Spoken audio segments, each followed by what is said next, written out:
Hey, everybody on YouTube. If you're watching us right now, we're about to go on Facebook Live. Let's see, go on here. All right, yeah, we're creating a live video on on Facebook. Is starting. There we go. All right, we're live and living color now. Hey, everybody. Good morning, everybody. This is your host, Big C, Colin MacGuire, talking sports with Big C. And good morning to everybody. It's Tuesday, February the 6th. If Ronald Reagan was alive, how old would he be? He'd be 113 years old. Um, it's wild to think that he would be that old. Yeah, he was 10 years older than my daddy. So that's my daddy would be 103 come April. So April 14th. So anyway, he let me do that. Okay. To be on the show, all you got to do is call 334-799-4922. 334-799-4922. Also, we have a YouTube channel called Alabama's Biggest Fan. Sign up for it. It's free. And also, we're live on YouTube. Go to JockJive Radio Sports and be able to watch it live and live in color. I know, what's his name?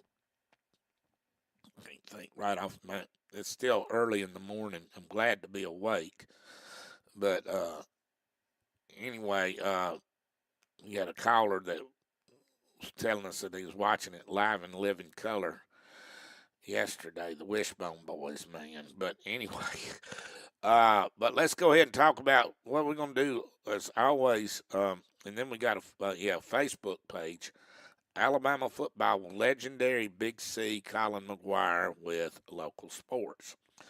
What we're going to do now, speaking of local sports, and thank you for and I'm very thankful for Butler County Sports Network. I'm glad they're on here because if it wasn't for them, I'd really have a hard time talking about local sports.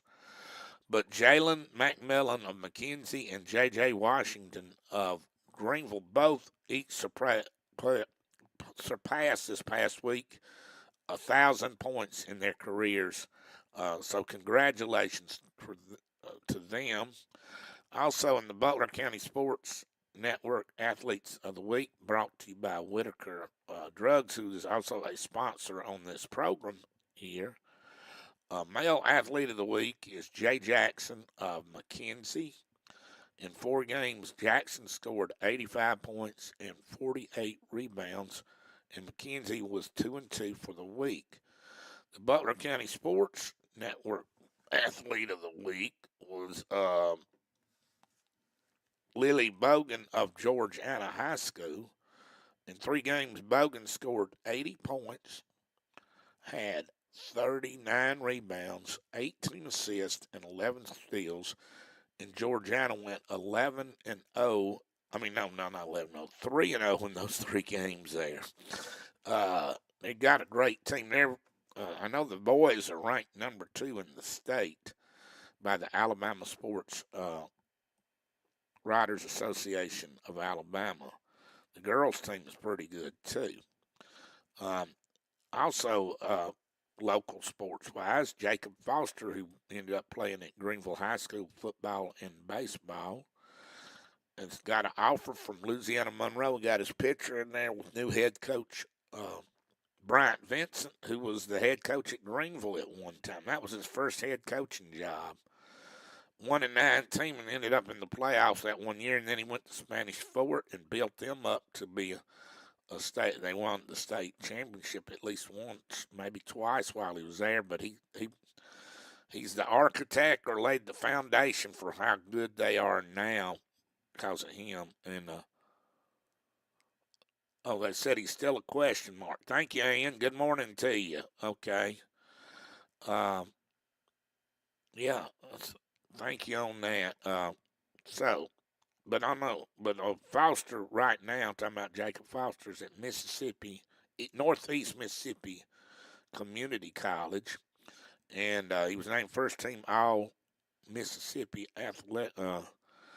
Athletic Community College Conference, and he's going to graduate this spring, so he's going to be at Lowe Monroe. I wonder what position they'll play him. Probably on defense. That's probably where he plays at now. He was a running back and a linebacker at Greenville High School. Also, he's real good in baseball. But anyway, all right. Fort Dale traveled to Bessemer Academy and for the region championship and lost to Bessemer by the score of 59-52. Sawyer Fawcett and Ty Carter each had 13 points apiece.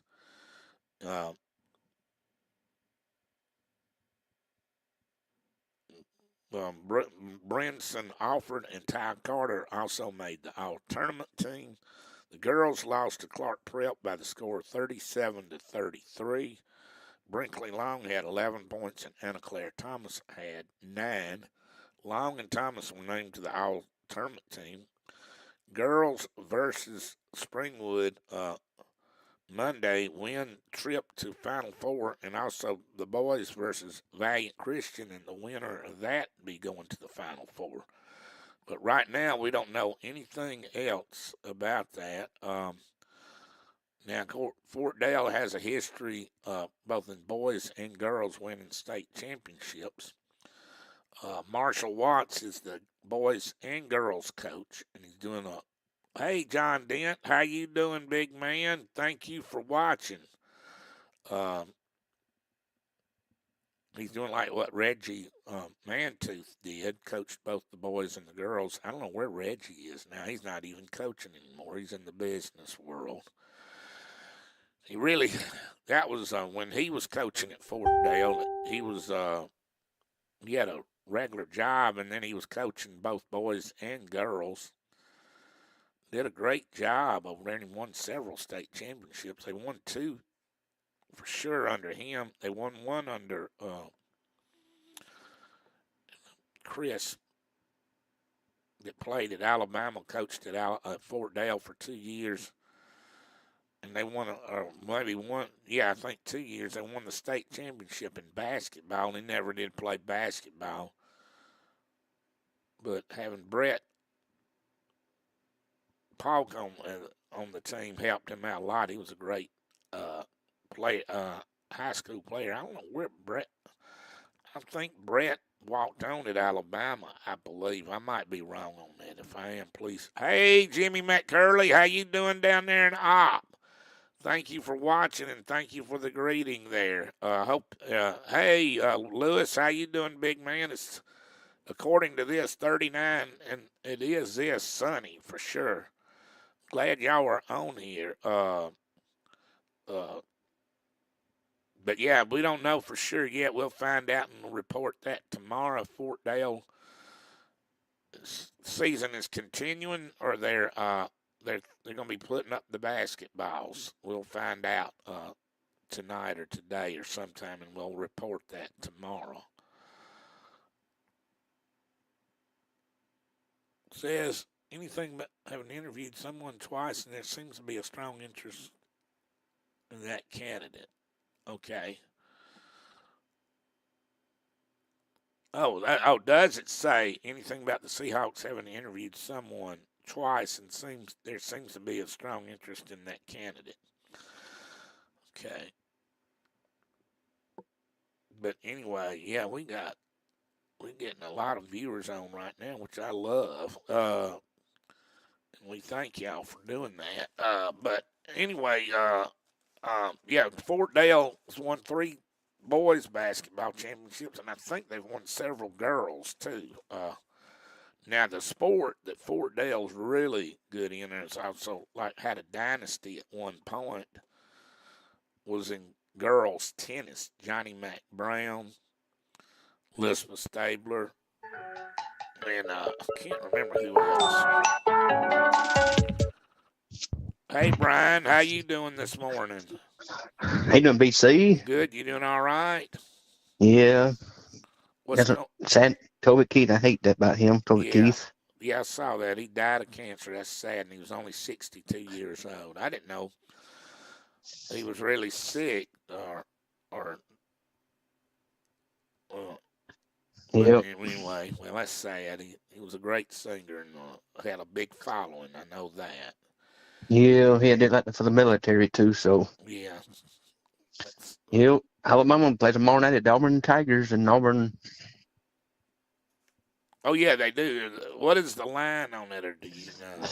I don't know yet. It won't come out till tomorrow. Oh, it won't come out till tomorrow? Okay.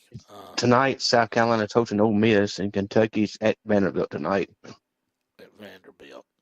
Yeah, I see. Talking about Vanderbilt, I see they finally won their first conference game this year. I don't, they don't. Some folks are wanting to keep Jerry Stackhouse. I don't know if he just don't have any players up there. I'm not saying, but I did notice he never had any head coaching experience until now. On his bio, Yep. but But next week, Alabama don't have no meet week, and they're off next week. They play Saturday at LSU. They don't play until they get a next one at home against A&M. all right, wait a minute. Saturday, who they play?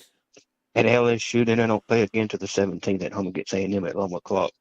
Oh, in the morning. Oh gosh. They're playing LSU this week at 11 o'clock too. When they play in LSU. Saturday at 11 o'clock, Baton Rouge. Oh, okay. It's coming Saturday. All right. Yeah. Okay. All right. All right. They won't have no meet week game next week. Okay, I got you. Well, hey, thank you for calling, big man. Appreciate the information and Hey, find out. John Dent, Lewis, Wood, and Margie. Yep, they're on here. Thank you, big man. All right, Montana you Road, BC. Roll Tide Rolls. Thank you, Brian. Bye bye. Well, Okay. All right. Okay, there we go. Yeah, if you'd like to be on the show, all you got to do is call 334 799 4922. Oh, yeah. That was sad about Toby Keith. Yeah. Yeah. He was a great singer and patriot and everything else. He was a good man. All right. Last night, Alabama's women's basketball team.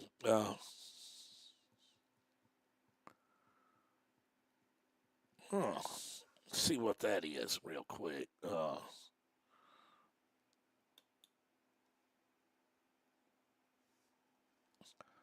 Tommy Rees is going to the.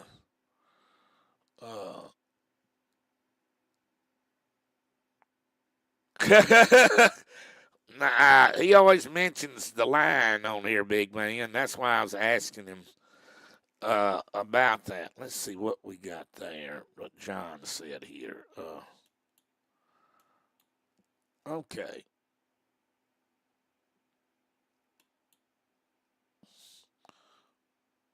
Oh, there we. Oh, okay. I don't know. Okay. 42 and sunny there. That's good. All right. Yeah, they were talking about Ryan Grubb. Right now, somebody's saying that he's still in the picture there, but I don't know if he's been interviewed yet or not. But anyway, women's basketball. Alabama won last night, 74-66. 18 and 6 on the season, 5 and 4 on in the conference, while Vanderbilt is 17 and 6 and 4 and 5 in the conference. Also, last night's win was Coach Christy Curry's 500th career win. That's a pretty big accomplishment right there. At the end of the first quarter, the score was Alabama up 16-7. Then Vanderbilt outscored them 21-8 to lead 33-24 at the half.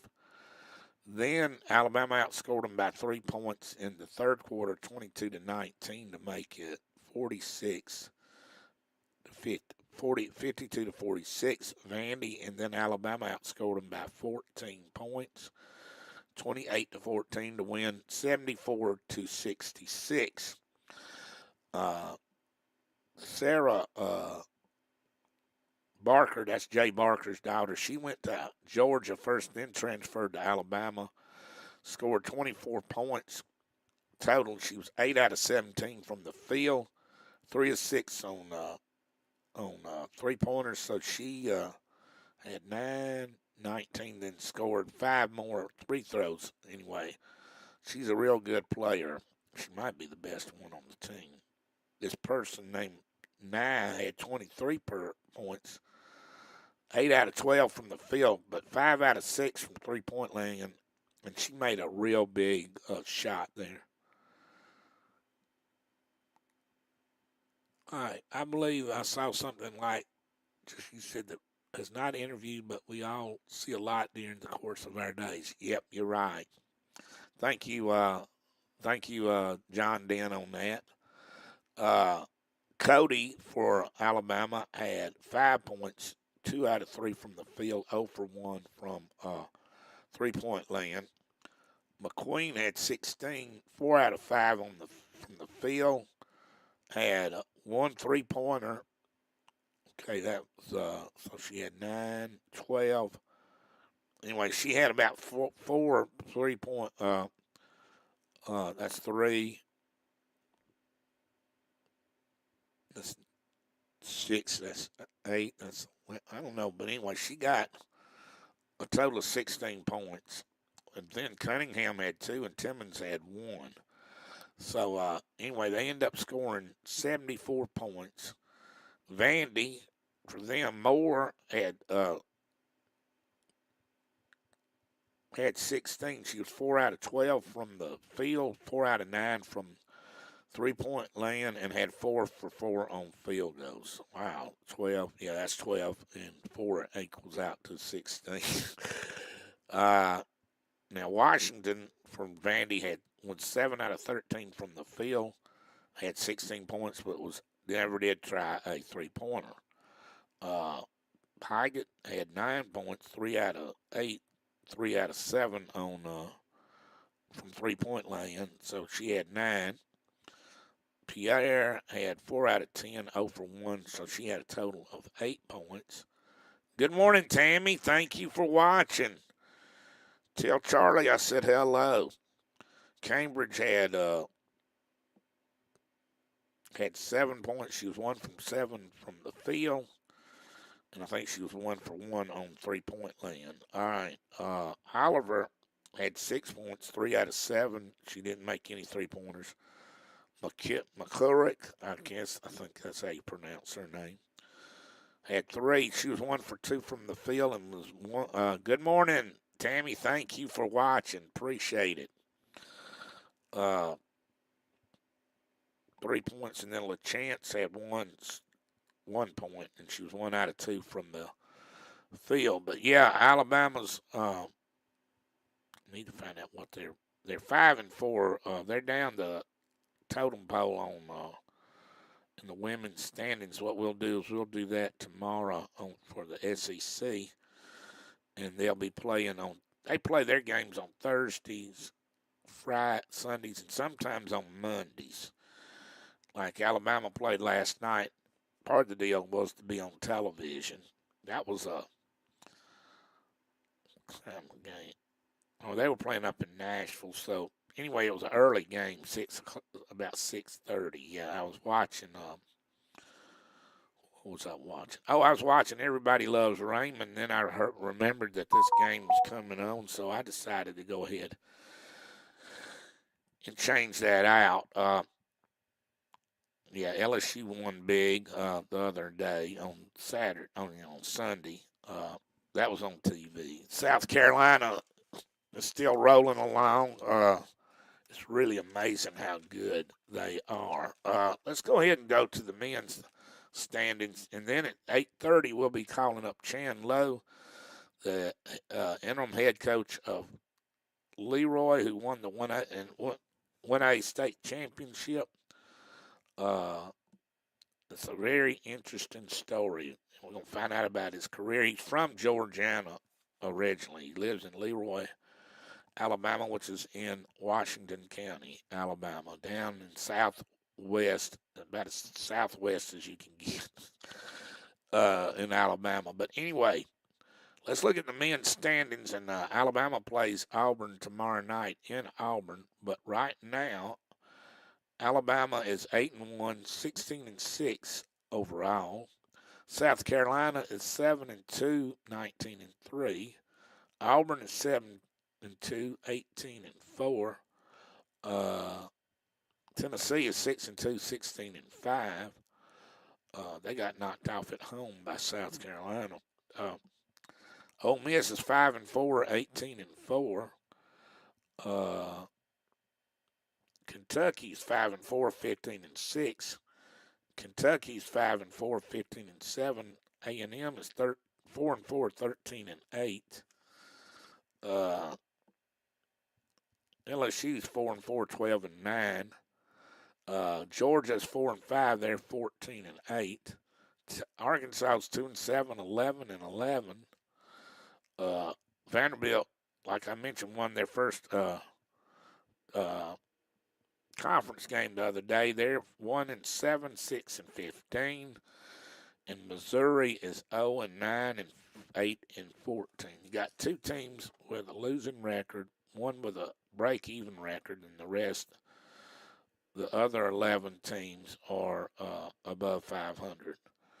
Okay, Nate Oates. We're going to mention who's the coaches at each school.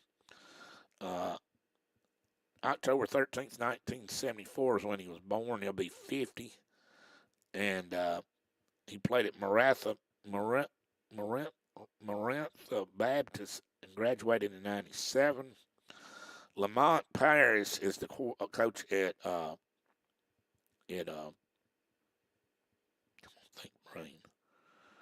South Carolina. He was born on Veterans Day, 11/11/1974. He played at Worcester, graduated in 96.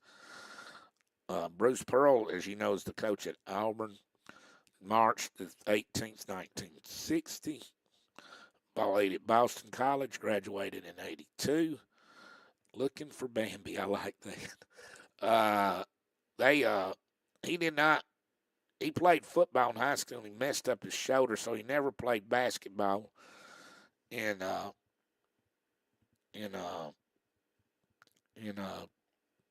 school, and he was a basketball manager at Boston College, but went the graduate assistant route, and the rest of the story, as Paul Harvey used to say.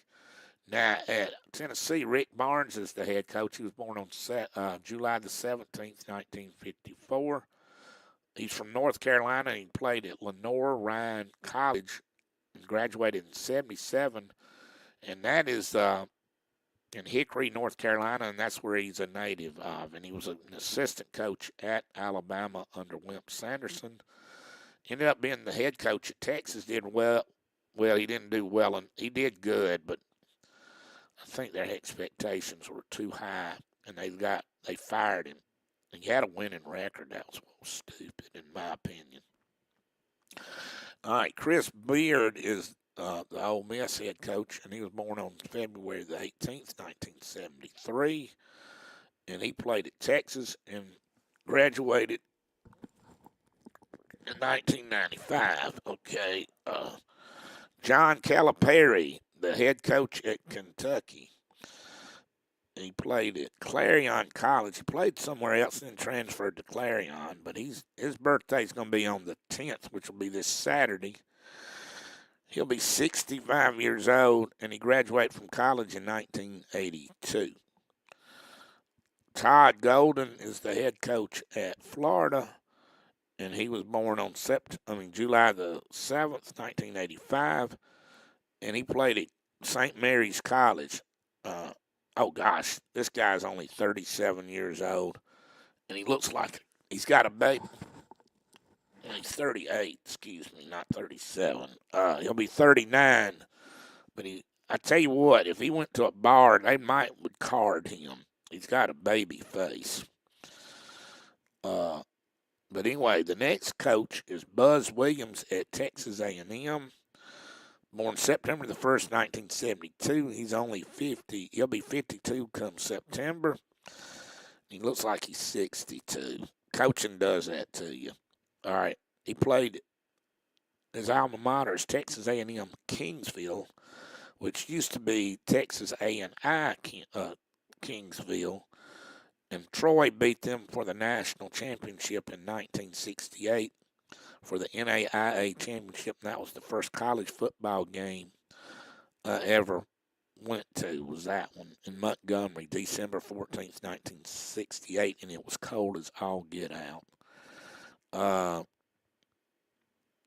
Anyway, LSU's coach is a new one, Matt McMahon, born April 26, 1978, played at Appalachian State.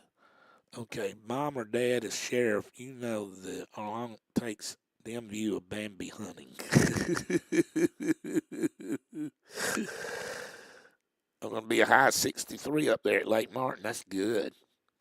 Chris Jans, that's how you pronounce his name, was born on he's the coach at Mississippi State. Born April the 12th, 1969. Played at Loris College, and that's in Iowa. It's a Catholic school. He was born and he graduated in 1991. All right.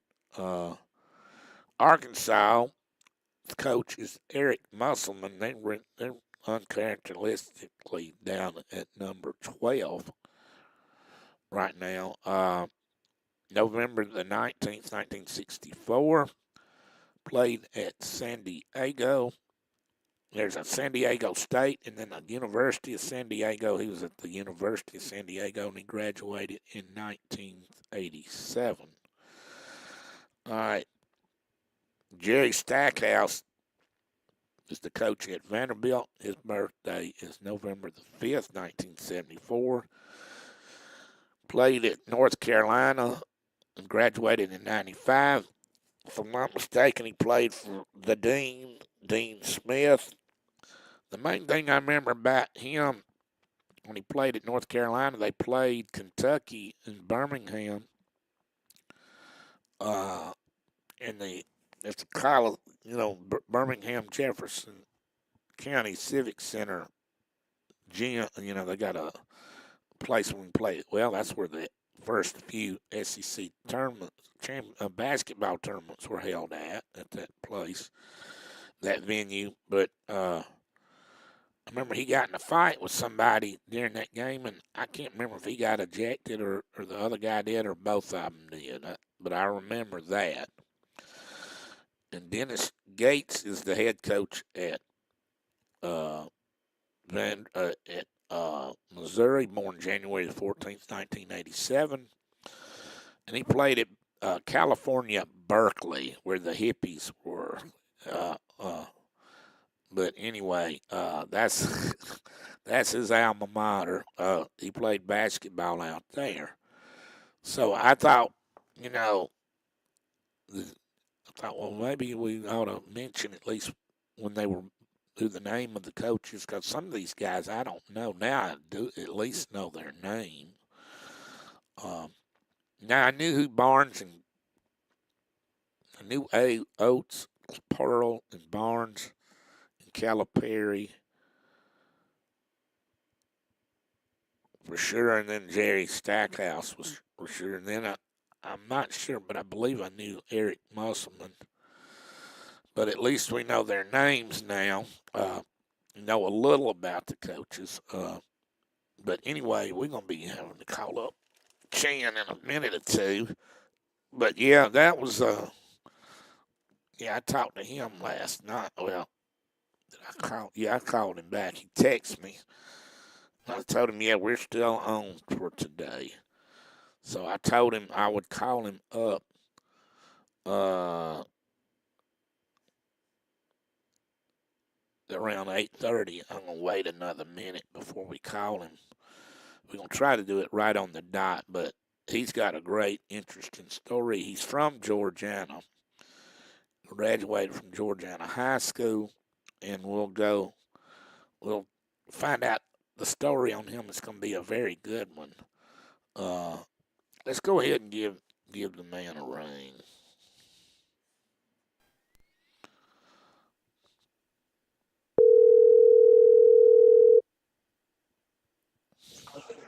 What's that, Big C? All right, Chan, how are you doing, big man? Doing well. How are y'all this morning? Doing great, and thank you for being on here, and I'm glad you checked last night, because I had your number, but now I got you as a what is it, a contact on here, so Yes, sir. let me go ahead and introduce you to everybody. We got Chan Lowe, who is from Georgiana, Alabama, and if anybody that's listening locally, his daddy was Kenny Lowe, his uncle was Keith Lowe that played at South Butler, and your daddy and uncle were real good football players in high school. And then your Uncle Keith, I remember, worked for the railroad. Your daddy do the same thing, or did he work at Union Camp? My dad worked at Union Camp. That was a great place there.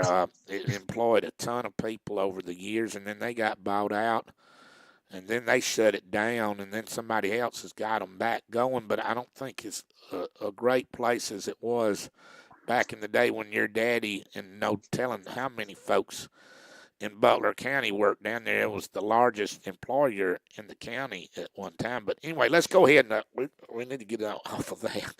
All right, what year did you graduate from Georgiana High School? I graduated from Georgiana High School in 2009. 2009, and then you went to the University of Alabama. I did. What year did you graduate from there? I graduated from the University of Alabama in December of 2013. Okay. All right. Go ahead. I'm sorry. No, go ahead. All right. Have you always been down at Leroy, or have you been to another place and then ended up at Leroy? Or what was your first job out of college? So I started in August of 2014 at Wilcox Central High School in Camden, Alabama. Oh yeah. I actually was there for a year and a half. After my first year, Coach Danny Powell, who's on the Hall of Fame now, he was at Jackson.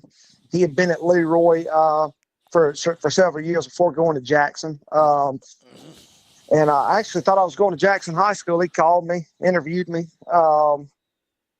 and thought I was going to be teaching middle school history. I was going to be coaching linebackers and middle school baseball at Jackson High School. And then that fell through. The guy that was supposedly leaving to open up the teaching position didn't leave. So I ended up staying at Wilcox Central. Well, about November of 2015, Coach Powell calls me back and he said, "Hey, man, I ain't got nothing at Jackson, but Leroy has an opening and Coach Massey needs a coach down there. Are you interested?"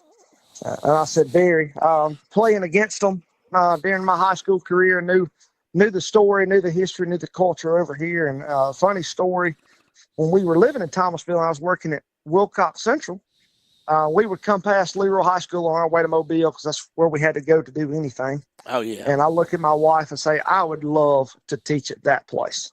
I'd love to be there. And the good Lord worked it out. And I got here in December of 2015. And I've been here ever since. You know, that was a self-fulfilling prophecy, what you did there. And you're right on that. The good Lord did that. But sometimes you got to be careful what you say. But luckily, that worked out good. It worked out real well. Now, when you went to Leroy, were you just coaching linebackers, or were you the defensive coordinator? Tell us that, and then we're going to get into what happened this past year, which was pretty wild and interesting. When I got here, this is my third year ever coaching football at this level. Yeah. The year that I get hired at Leroy, and Coach Massey's like, "Hey, I'm going to help you along the way. I know you're still young, but you're going to be my defensive coordinator." Wow. I'm like, I had never even coached on the defensive side of the ball a lot. I'd done D-line was the most I'd done. I was always considering myself an offensive guy. That's the part I really enjoyed. But he said, "Well, you're going to do this." And I said, "Yes, sir, whatever you want me to do." So I actually was the defensive coordinator from 2016 through 2019. Yeah. Going into the 2020 season, me and Coach Massey were at a football clinic. This before everything shut down with COVID and all. And he, me and him was talking, having dinner one night, and he said, "Look, I know your end game is to be a head football coach. I know that's what you want to do. And you've done a tremendous job on the defensive side of the football. If that's what you want to continue to do, I'll let you do it. But I really think you need to learn the other side of the ball." he said, how about you coming up? We had a guy on staff that was a really good football coach at that point in time. He said, what if I let him take over calling defense?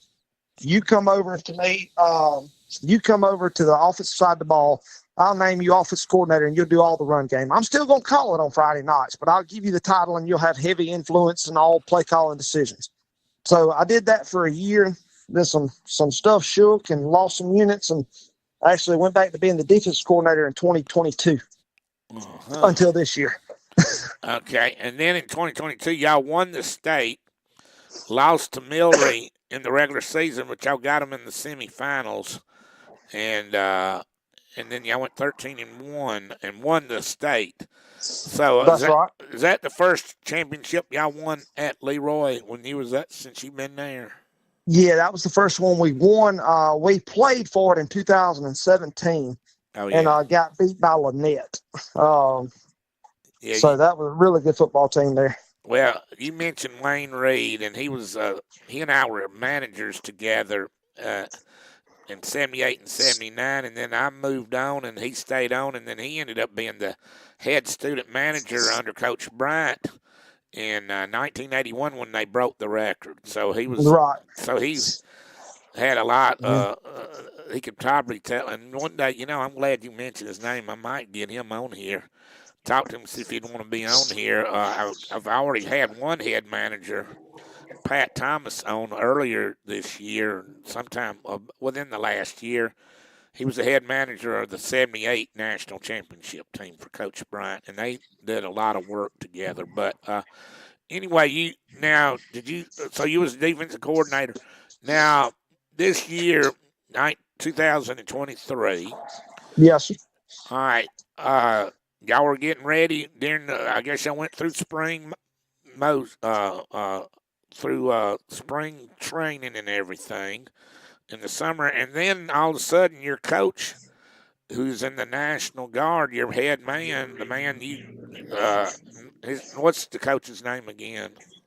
Jason Massey. Okay, Coach Massey, all of a sudden, with him being in the National Guard, got deployed. Tell us that story, how all that transpired and what y'all had to do to make the transition, which y'all made it real good, smooth without no problem. It looks like to me. It might have been a little more than you could tell, but go ahead and talk. First, tell us, when did he get called, and when did he know that he was leaving? Well, first of all, just hats off to that guy. He's been in the National Guard since he was between his junior and senior year of high school. So he's been in it 32, 33 years. He's been in the Alabama National Guard. This is his third deployment. Great. You're not going to find a better human being, better man than Jason Massey. But I guess it was about late February, March last year. There was possibilities floating, and he kind of sit me down and said, "Hey, nothing's 100%. This could happen. Just giving you a heads up. And if this does happen, this is what's going to have to happen." Telling me that, hey, if I get deployed, you're the guy. Wow. How old a man are you right now? Sir? How old are you right now? 32 years old. Oh, wow. Okay, go ahead. We keep hearing, he keeps hearing rumors. He's keeping us in the loop.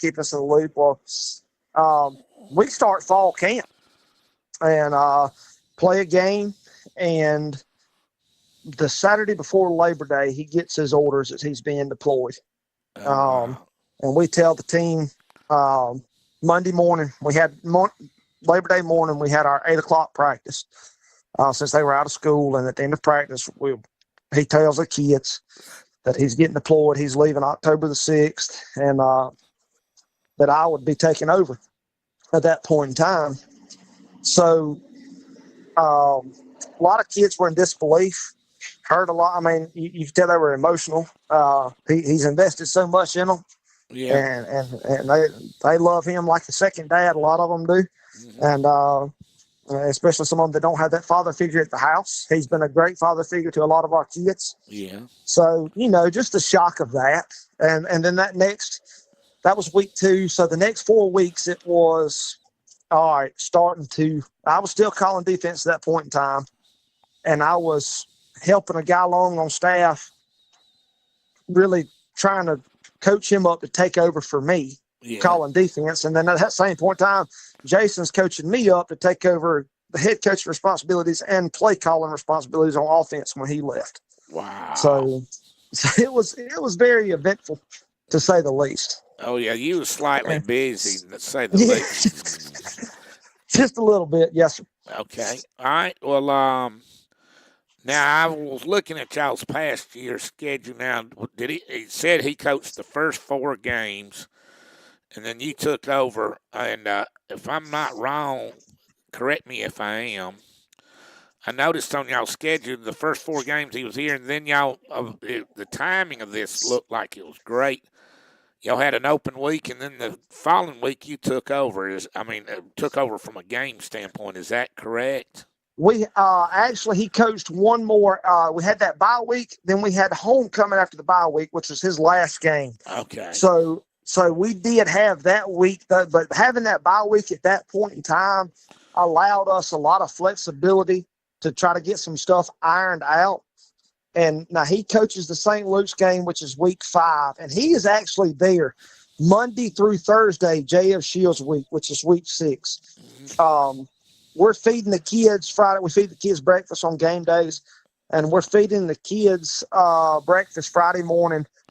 He shows up and full dress, has breakfast with us, and then he's deployed right after that. Wow! So he ate breakfast with them and said bye.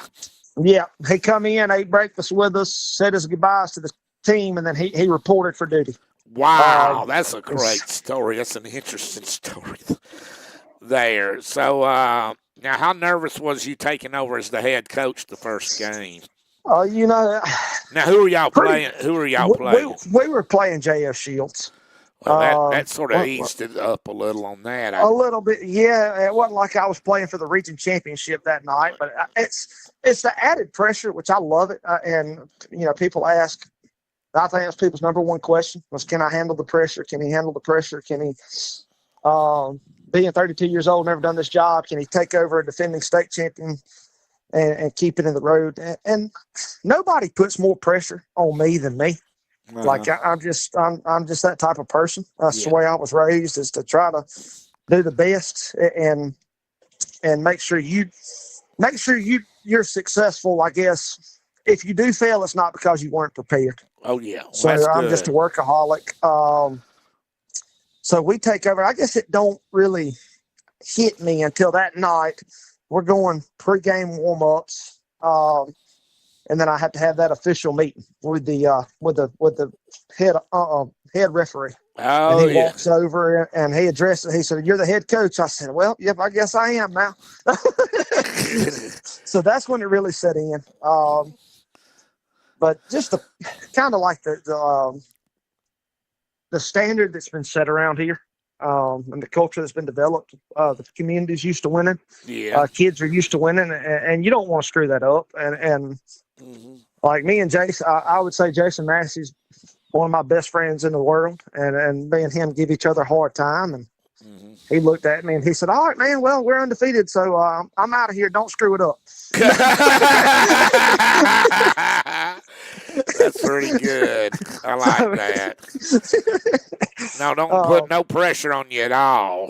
None. No pressure whatsoever. No, none. I like that.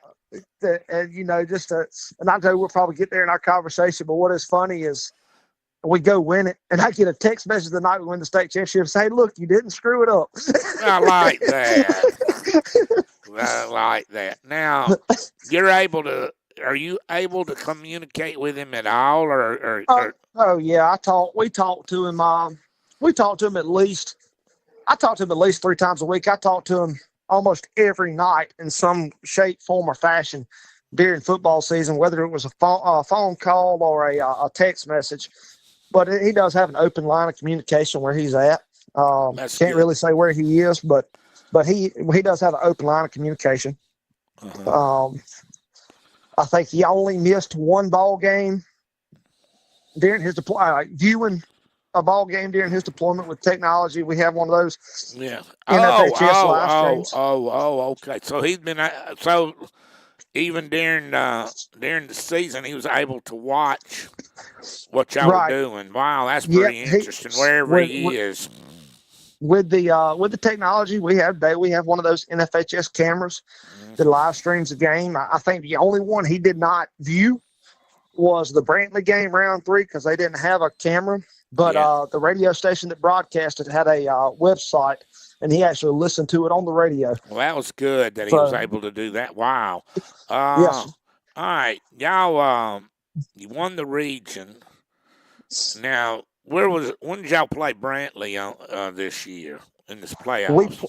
We played them round 3. So actually, Thanksgiving week this year was Brantley week. All right, now y'all also played Elba.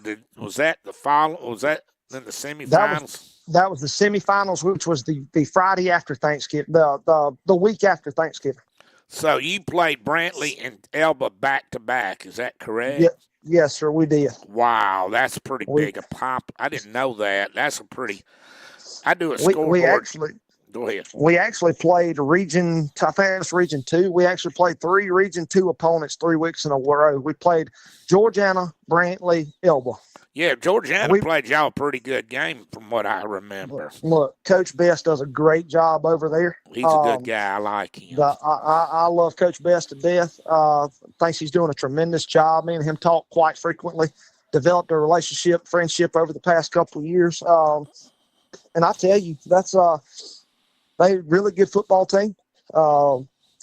Did things the right way, and they got after our tail. I mean, I'll go ask our kids right now, and they played. I mean, they won a state championship, and they will tell you. I'll ask that offensive line, what's the toughest box we blocked, and they'll tell you hands down the toughest 6-7 guys in a box was Georgiana High School. Wow. He said because they were huge, fast, and they brought it every snap. So he's a good coach. He gets it out. Yeah, hats off to that guy, and he gets a lot out of those kids. And like I said, he's got some really good football players over there. And I told him this is the second year in a row we played them.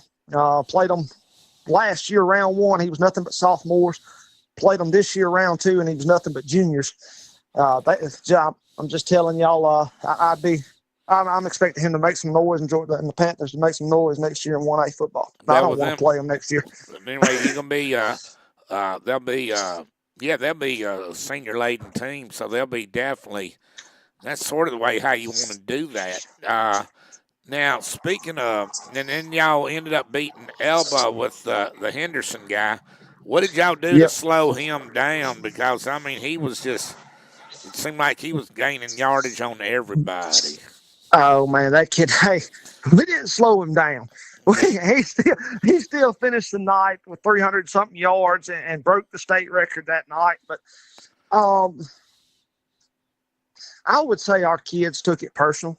And hats off to Coach Sieving and Henderson and that whole team at Elba because their offensive line was massive, great, physical, fast. Mm-hmm. But our kids felt like they got zero respect going into that game.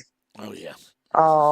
And if I had to say a focus week of practice, that was the most focused I've ever seen a group of kids going in that week because, I mean, they start reading papers and you know, kind of like Coach Saban with the rat poison deal. Well, it was motivation to us. Yeah. Because everything they read was Elba this, Elba that, and I had my starting quarterback who comes up to me and after he reads something, he said, you know, the way they're talking, you know, you'd think they were 13-1 the year before and won the state championship. He said, but that was us, and nobody's talking about that. Like, they're giving us no respect. So the media played a great role in that week. And like I said, our kids just took it personal. And they played hard, played physical, and said, but Elba did too. And it was a nail biter down to the wire there. Y'all ended up beating them, what was it, 24-20? Is that correct? Am I 27-24. Oh, heck, that's a familiar score twice in a row for Alabama. But it was 3 weeks in a row, Big C. Alabama beat Auburn. We beat Elba. Alabama beat Georgia. Oh, all by wow. the same score, 27-24. Ain't that wild? It was very wild. So you said Henderson did gain over, how many yards he gained on y'all? Over 300.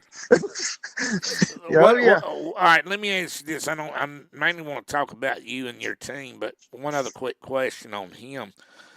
How big a young man is he? And I understand he's really fast, and once he gets an open field, it's just sort of Katie bar the door after that. Is that correct? He is, yeah, he's about 5'10", probably 190 something pounds, and he's 4.4 speed, Well, 4.4, 4.5 speed. I mean, he's a fast kid, and the long runs that he had, he got the edge on us. yeah, And when he gets the edge on you, it's really tough to catch him. I didn't have anybody that could catch him, yeah. so that's. I mean, Well, he's a real deal now. I understand everybody and their brother wants him. But anyway, then y'all beat them for the semifinals. And then who'd y'all? I'm trying to remember who y'all. That was a close game. Was it like 21-17? I'm trying to remember. Was it Pickens County who y'all beat for the state? We played Coosa Christian out of Gadsden and beat them 28-21. Okay, I knew it was close. Yes, it was a one-score ball game. We actually we're down 14-0 at the end of the first quarter. Wow. Come back, battle it back in the second. Defense settles in, starts playing like we're supposed to play.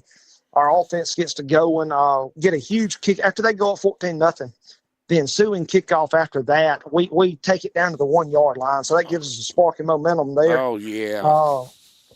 And then at halftime, it's 14-14. Wow. Well, we come out and we threaten a couple times, can't punch it in. Our defense was playing solid in the second half. Then we score on 4th and 18 on the 20-yard line or 30-something yard line. We go up 21-14 in the fourth, and then we got our backs against the wall, and we get a punt block. Oh, wow. And they recover it for a touchdown, and it's 21-all. They kick it back off to us, and we go on a 10-play, 61-yard touchdown drive that ate up like 6 minutes of clock. I was going to ask you, how much clock did you eat up? How much time was left in the game when y'all scored the winning touchdown? It was 8 minutes and some change. Oh. So we ended up scoring and giving the ball back to them with 2 minutes left in the game. Wow. And we hammered it deep after the touchdown, pinned them on about the 24-yard line. Yeah. And defense played great. They're in a position they got to throw the football, and I think that was one of their weaker parts. Is they ran it extremely well, but we kind of forced them in that situation to do something they were uncomfortable doing, and made them turn it over on downs, and then go and knee it and win it. And then there you are. We got a picture of you raising up that trophy on the screen here. And this is you could make a movie about this. Wayne Reed is watching. He said, "Hey, Big C, great job, Chan." Thank you, Wayne. Appreciate it, Wayne. All right, and we got some friends here. Lewis Wood said, "Welcome." Coach Lowe and John Dent said the same thing, and Wayne, I'll be talking to you soon off the air, maybe on the air, I hope. But anyway, I'm glad he joined in on this. Did you let him know? Do you communicate with Wayne Reed that much or not? Through Facebook, we've commented on some pictures and stuff, and then like I said, the way I know Wayne, I told you on the phone the other night. Yeah. When we went to Super 7 and 17, Wayne, the city of Tuscaloosa, Auburn, wherever you play at, you get a host that handles all the mess you don't really want to handle as a football coach. Yeah, that's and good. Wayne was our host in 2017 and did a phenomenal job handling all that crap that had nothing to do with winning a football game. But he made sure we had a place to eat, a place to meet. He took care of all our dinner reservations. He went and picked biscuits up for us. Like, one of the unsung heroes of the Super 7 is those guys, man, because they do a lot of stuff behind the scenes that you really don't want to deal with when you're trying to win a football game. I see. And So we sit down this year after we beat Elba, had to be in Montgomery the next morning. And, of course, we dropped down to 1A. Yeah. And Wayne, like I said, we were 2A that year, 2A South, and Wayne is still the 2A South host because he hosted Reeltown this year. So I did get to speak with him Oh, good. that Saturday. Well, that was great. Well, Yes. Well, golly, they could almost write a movie about this. It would almost really could, because I mean the situation of what y'all went through, and y'all handled it with great, no doubt about that. Let me ask this now: how much longer is he going to be deployed, or do you know? I think he told me it was when he got his orders. It was, I don't know that there was an end date. He was expecting about a 12-month deployment. So hopefully end of October of this year, he'll be back. So Wow. I'm just trying to hold it in the road till he gets back. Now, when he gets, have y'all even talked about what y'all going to do when he gets back, or have y'all said anything about Now that? we hadn't discussed that. I mean, that was the whole thing. Is just kind of the shock of this happening, and people have asked, and I'm like, we ain't talked about it or whatever. I mean, I'm fine going back to being an assistant. I was fine with that one. I mean, I love it here. Love working for Jason Massey, and I love the community of Leroy. We're pretty embedded here. Yeah. So never thought I'd be here 8 years. But look up, here we are. My wife teaches up the road at Clark County High School. We have a 3-year-old daughter. I'm a deacon at First Baptist Leroy. So I would say we're pretty intertwined in the community now. I'd say your roots are pretty good there. Real Yes. good, say the least. All right, let me ask you. I was digging up some information this morning. I was pretty tired last night, but your lineman, and he was Tim Parnell.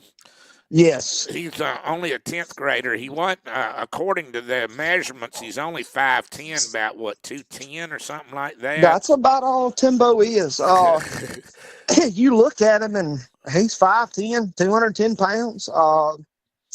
That joker, really strong kid, kills it in the weight room every day. Yeah. And he's just got a motor. He goes. As a freshman, he played nose guard for us on the 22 state championship team as a freshman at nose guard. Yeah. And then we graduated Big Three technique and a defensive end that both signed at Georgia Tech last year. And I asked him, I said, hey, man, I need you to move to the end position. And he did. He did, and he learned and did a phenomenal job. I mean, I think he finished the year with like 97 tackles. 25 of those tackles were for loss, and of those 25 tackles for loss, 13 of them were sacks. Wow. So yeah, he had a phenomenal year, and just an overall great kid. Don't say a whole lot. He comes in, sits down, does his work in the classroom, and then works hard in the weight room and then on the practice field. And it definitely paid off for him this year. All right, let me ask you a question. Do you think he's going to grow any more tall? Because if you look at him, if you look at his height and everything, a major college ain't going to look at him. Right. Do you think he could play somewhere like a Division II school, or what's your opinion on that? Most definitely. He can play somewhere. Now, that's what I have to tell those kids, especially in today's society. I mean, everybody wants an offer, but I mean, those, especially your Power Fives, your big D1 colleges, they have measurables they have to look at. Yeah. And you know, you can get stronger, you can get a little faster, but only the good Lord above can bless you with a frame that's going to get you noticed. I mean, genetics, you can't coach genetics, you can't outwork genetics. Now, I don't know that he can play power Division I football, Power 5 football because of his size. Now, but his effort and his heart, darn right, he could go play. Wow. But I don't think he'd be given the opportunity because of his stature. But he can definitely play somewhere. He could play at a West Alabama or West Florida, or any of those Division II schools like that. Well, that's good. That's good. Well, big man, I hate to do this. We're almost out of time, but I want to thank you for being on here. You've been a fun, great interview, and really appreciate it, and it was a great story of what y'all had to go through to get there, but y'all got there, and good luck for next year. And if you win it again next year, we'll be talking to you again next year. Well, Big C, I appreciate you reaching out to me, man. I enjoyed doing this morning, and like I said, I always thought the world of you, dude, especially when you used to ride by practice about every Tuesday afternoon to Oh come check yeah, out. oh yeah. See what y'all were doing. That's right. That was fun. Yeah, that was, man. Well, I appreciate all you do, dude, and don't be a stranger now. I won't. I'll All right, talk to you later. Thank you. Have a all right, Big great C. day. Talk to you Thank later. you. Yes, sir. See you, Bye-bye. Chan. Bye bye. Thank you, John. Waiting on the movie. I like that. That's somebody out. They can't. You'd have it would be a great movie, and I'm trying to do this. But anyway, we're through for the day. Thank y'all for being on here. Thank you, big man. Appreciate that. But we'll be back tomorrow. Y'all have a great day. Bye bye.